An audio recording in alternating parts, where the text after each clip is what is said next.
इस तरह से हमने देखा कि कैसे मॉलिक्यूल्स फॉर्म होते हैं एटम्स से। तो सबसे पहले हमने दो तरीके के मॉलिक्यूल्स देखने हैं। तो एक मॉलिक्यूल्स जो एलिमेंट्स के होते हैं और मॉलिक्यूल्स जो कंपाउंड के होते हैं। तो पहले हम क्या देखते हैं, मॉलिक्यूल्स ऑफ एलिमेंट्स। तो ये किसके मॉलिक्यूल्स की बात कर रहे हैं, एलिमेंट्स के। The molecules of an element are constituted by the same type of atoms. तो जो एलिमेंट के मॉलिक्यूल्स हैं वो क्या किससे बने होते हैं, same type of atoms, same type के एटम से। ठीक है, जैसे ऑक्सीजन का मॉलिक्यूल है किस किस से बना है, ऑक्सीजन, और दूसरा भी क्या है इसमें, ऑक्सीजन। हाइड्रोजन का है तो किस किस से बना है, हाइड्रोजन और हाइड्रोजन से। तो ये एलिमेंट्स हैं जो एक ही टाइप के एटम से बनते हैं, तो उन्हें क्या बोलते हैं, elements. Molecules of many elements such as argon, तो ये देखो आर्गन है, हीलियम है, etcetera are made up of only one atom of that element. तो देखो हम डिस्कस कर रहे थे ना कि कुछ सारे जो है अकेले भी रह सकते हैं। तो अकेले रहने वाले क्या नाम है, जैसे हीलियम, आर्गन, तो ये कौन से रहने वाले, अकेले। इनका जो मॉलिक्यूल होता है और जो एटम होता है वो एक ही होता है। तो जैसे ये हीलियम है तो ये अकेला ही रहेगा, इसके साथ और कोई नहीं होता। आर्गन है तो आर्गन भी जो है अकेला ही रहता है, आर्गन के साथ भी कोई और नहीं होता। तो हीलियम, आर्गन और ऐसे भी और भी कई होते हैं, तो वो कैसे होते हैं, अकेले ही रहते हैं, उनके जो है वो मॉलिक्यूल नहीं बनाते।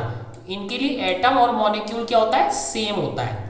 हीलियम और आर्गन का एटम भी यही है, ठीक है, और मॉलिक्यूल भी यही है। तो ये अकेले रहते हैं। जैसे सोसाइटी में भी काफ़ी सारे लोग हैं अकेले रहते हैं, ऐसा नहीं है कि कोई अकेला नहीं रहता, कुछ लोग होते हैं जो अकेले रहते हैं। तो उसी तरीके से ये भी क्या है, अकेले रहने वाले एटम्स हैं और इनका मॉलिक्यूल भी क्या है, सेम होता है। ठीक है, तो ये क्या होते हैं, are made up of only one atom of that element. तो इनके मॉलिक्यूल कितने एटम से बनते हैं, केवल एक एटम से। ठीक है, तो एलिमेंट्स क्या है, जो सेम टाइप के एटम से बन के बने, और हीलियम, आर्गन क्या है, एग्जाम्पल है जो केवल एक ही एटम से मिलके मॉलिक्यूल बनाते हैं। तो इसे आप नोट कर लोगे क्योंकि ये पूछा जा सकता है 1 मार्क्स के क्वेश्चन में कि कौन कौन से एलिमेंट्स हैं, उनका नाम बताओ जो सिंगल एटम से ही मॉलिक्यूल बना लेते हैं। But this is not the case with most of non metals. तो लेकिन ऐसा ज्यादातर नॉन मेटल्स के साथ नहीं होता। तो हम मेटल्स, नॉन मेटल्स सब देख चुके हैं। तो this is not the case, not the case यानी ज्यादातर नॉन मेटल्स ऐसा नहीं करते हैं। बहुत गिने चुने हीलियम, आर्गन और ऐसे बहुत ही कम है। For example, a molecule of oxygen consist of 2 atoms of oxygen. तो ये देख चुके हम कि ऑक्सीजन के कितने एटम्स होते हैं, 2। Hence it is known as the diatomic molecule. तो अब देखो डायएटॉमिक मॉलिक्यूल, इसे क्या बोलते हैं, डायएटॉमिक। तो जो है गिनती पहले देखते हैं। मोनो का मतलब क्या होता है, मोनो मतलब एक, डाया का मतलब 2, ट्राई का मतलब 3, टेट्रा 4, टेट्रा क्या हो गया, 4, ऐसे करके होते हैं। तो देखो इसमें कितने, तो ये वाले में कितने एटम्स हैं, 1। तो ये कैसे मॉलिक्यूल हुए, मोनो एटॉमिक। तो इसे लिखेंगे मोनो एटॉमिक मॉलिक्यूल, एटॉमिक। तो ये कैसे मॉलिक्यूल हुए, मोनो एटॉमिक। ऑक्सीजन का कैसा है, उसमें कितने, 1 और 1 2। तो 2 वाले क्या बोलेंगे, डायएटॉमिक मॉलिक्यूल। तो 2 वाले कितने हो गए, डायएटॉमिक। तो हाइड्रोजन कैसा है हमारा, डायएटॉमिक, क्योंकि कितने, 2। ऐसी नाइट्रोजन देखो, नाइट्रोजन में कितने होते हैं, 2, N2 गैस होती है नाइट्रोजन गैस। तो ये भी कैसी है, नाइट्रोजन भी डायएटॉमिक है। ठीक है, if 3 atoms of oxygen unite into a molecule instead of the usual 2 we get ozone, O3। तो जो नॉर्मल ऑक्सीजन होती है वो क्या होती है, O2। अगर इसकी जगह 3 ऑक्सीजन एटम्स मिल जाए, 2 की जगह क्या मिल जाए, 3, तो हमें क्या मिलती है, ओजोन। तो याद करो क्लास में वो एक्टिविटी कराई थी जिसमें हमने जो है सनरेज में देखा था ना कि कैसे किसी ऑक्सीजन का बॉन्ड टूट जाता है और फिर वो जो ऑक्सीजन दोनों अलग अलग होते हैं, वो 2 ऑक्सीजन के मॉलिक्यूल से जाके जुड़ जाते हैं और क्या बना लेते हैं, ओजोन बना लेते हैं।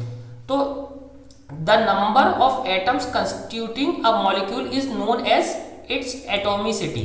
तो पहले चीज ये देखते हैं। तो ऑक्सीजन, नॉर्मल ऑक्सीजन कैसी थी, डायएटॉमिक। हीलियम कैसी थी, मोनोएटॉमिक। तो ओजोन क्या हो गई, ओजोन में कितने हैं, 3, तो ये ट्राई एटॉमिक है। कैसा है, ट्राई एटॉमिक। इसी तरीके से अगर कोई 4 का होता तो उसे क्या बोलते हैं, tetra atomic molecule, tetra atomic molecule. इस तरीके से चलता चला जाता है। अब देखो, the number of atoms constituting a molecule is known as its atomicity. तो जितने जो है नंबर ऑफ एटम्स हैं उसे मॉलिक्यूल को बना रहे हैं वो उसे क्या बोलते हैं, एटॉमिसिटी। तो एटॉमिसिटी की डेफिनेशन आप लोग लिख लोगे, the number of atoms constituting a molecule is known as its atomicity. तो हीलियम और आर्गन की एटॉमिसिटी कितनी हुई, 1। ऑक्सीजन और हाइड्रोजन की कितनी हो गई, 2। ओजोन की कितनी हो गई, 3। तो इस तरीके से इसकी एटॉमिसिटी हो गई है। ठीक है, कितने एटम से मिलके वो बन रहा है, तो इसको क्या बोलेंगे, एटॉमिसिटी। अब इसके आगे देखते हैं, metals and some other elements such as carbon do not have a simple structure but consist of a very large and indefinite number of atoms bonded together. तो देखो, मैंने कार्बन का इसीलिए नहीं बोला था क्योंकि कार्बन का केस सिंपल नहीं होता, कार्बन का केस बहुत डिफिकल्ट है। सिमिलरली मेटल्स का केस भी बहुत डिफिकल्ट है। तो metals and some other elements such as carbon और मेटल्स क्या करते हैं, do not have a simple structure. तो इनका क्या सिंपल स्ट्रक्चर नहीं होता, जैसे ऑक्सीजन और हाइड्रोजन का या नाइट्रोजन का, तो उनका स्ट्रक्चर कैसा था, simple, but consist of a very large and indefinite number of atom. तो उसमें क्या होता है कि बहुत लार्ज यानी बहुत ज्यादा नंबर और इनडेफिनेट, जिसे हम पता नहीं कर सकते, large number of atoms bonded together. तो उनका क्या हिसाब किताब है कि उसमें लार्ज नंबर होता है और इनडेफिनेट, यानी मतलब किसी में 10 हो गया, किसी में 50 हो गया, किसी में 100 हो गया, किसी में 97 हो गया। तो ऐसे करके उसमें इनडेफिनेट नंबर होता है कार्बन में और किसमें, कार्बन में और मेटल्स में। तो बहुत लार्ज नंबर होता है और इनडेफिनेट नंबर होता है। तो ये मेटल्स का केस है, थोड़ा डिफिकल्ट है, तो इसीलिए मेटल्स का केस बाद में लिया है। Let us look at the atomicity of some of non metals. तो नॉन मेटल्स की जो है एटॉमिसिटी देखते हैं। तो आर्गन की एटॉमिसिटी क्या थी, 1 थी ना। तो मैंने बताया था ना, 1 को क्या बोलते हैं, मोनो। हीलियम में भी कितनी थी एटॉमिसिटी, 1, अकेला रहता है, तो ये भी क्या हो गया, मोनो एटॉमिक। तो 2 कैसे हो गए, मोनो एटॉमिक। ऑक्सीजन की क्या थी, 2 रहते थे, तो ये कैसा हो गया, डायएटॉमिक। हाइड्रोजन कैसे रहते थे, 2, डायएटॉमिक। नाइट्रोजन भी क्या थे, 2, तो ये भी कैसा हो गया, डायएटॉमिक।